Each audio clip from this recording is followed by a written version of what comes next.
I think we are just hitting market open, and we'll just sort of stay with prices, look at where we land as far as 9:15 market opening goes, and we'll pick it up from there.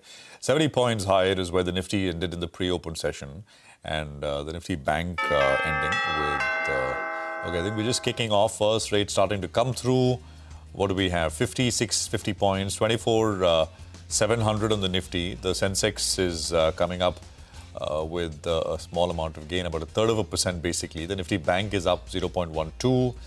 Small caps and mid caps, I think a little better. 0.5, 0.4, 0.5% of the mid cap and the small cap indices is what you have. So across the board, you've got Eternal, BEL, Tata Motors, Dr. Reddy's, Mahindra and Mahindra, which are the big gainers.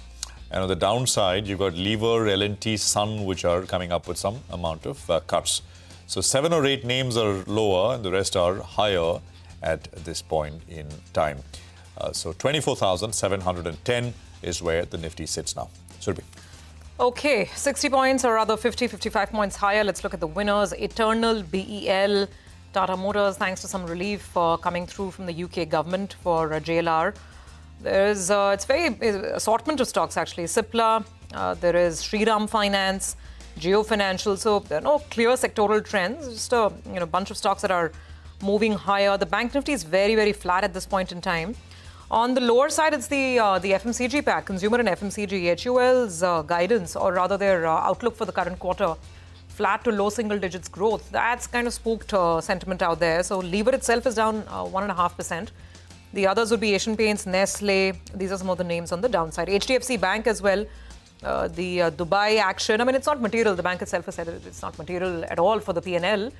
But there's some red on HDFC Bank as well. Overall, the Nifty is now beginning to drift a little bit on the lower side. 30 points up. Nigel. Well, a few stocks actually that deserve special mention. Suntec Realty, they've launched an ultra luxury project worth 20,000 crores of GDV under its new brand, Immense, and they are talking about, I think, 2.5 lakh rupees per square foot. So, there are 2 projects that have been identified. One is the Nepean Road project that's got pushed back quite a few times, and the Dubai project as well. So, Street has taken heart from that. That one has bounced back. Another one is Religare. I'm not sure what's gone on there, but the stock has opened up, gap up on large volumes. So that, in fact, had gone to around 300 rupees, then it corrected. Actually, now it's cooled off. In pre-open, it was up. So, that one's not really reacting. Tejas Networks, I think, let's pull that one up. Yeah, that one, in fact, is still holding with gains. Another stock that's corrected from more than 1,200 rupees to 600 rupees. And initial volumes are quite large on that name. So that's why that stock is up and about in today's trading session. Saman Capital, we highlighted that. It's expected to come out of the F&O ban. That's what has happened, post Friday's close. And Saman Capital is a stock that's actually up close to 4.5%, one of the top volume movers. And the other one is Vascon, with that tie-up that we have seen with Adani Infra. We'll have to see how the execution goes out.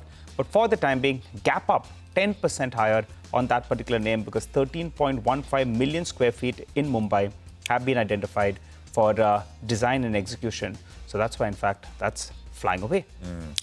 Lots of stuff, right? Right out of the gates, 1,200 higher and about 1,120 stocks are lower right now.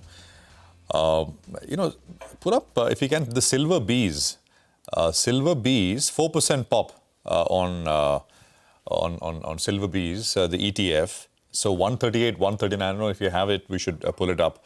But large amount of volumes coming through as well right now. Okay, Tata Investment Corp is the number 1 volume-led gainer. It's up about 3.5%. Saman, I think we mentioned, back at about 144 or so. Tejas Networks is a bombed-out name and 5% higher this morning, 617, 618. Walkout, we had the management with us late last week, 2.5% there. So Walkout sold off hard, right, on Friday. And it's seeing some amount of recovery, which is coming through. Aavas Financiers, Reddington, Suntec. Suntec is up about 7% as well. So it's even Stevens. It's too early to look at market breadth and make any conclusions. But for now, it's about 1:1 in terms of what is up and what is down at this stage. Lemon Tree is coming up with a 2.5% cut. Yatharth Hospitals, Intellect, some of the stuff which is selling off as well. GK Energy is down about 3% or so. And of course, the number 1 volume-led loser is HUL, which is coming through. Not very much left, by the way, on the Nifty. 25 points, but this is still within the first, 5 minutes of market opening that we are tracking.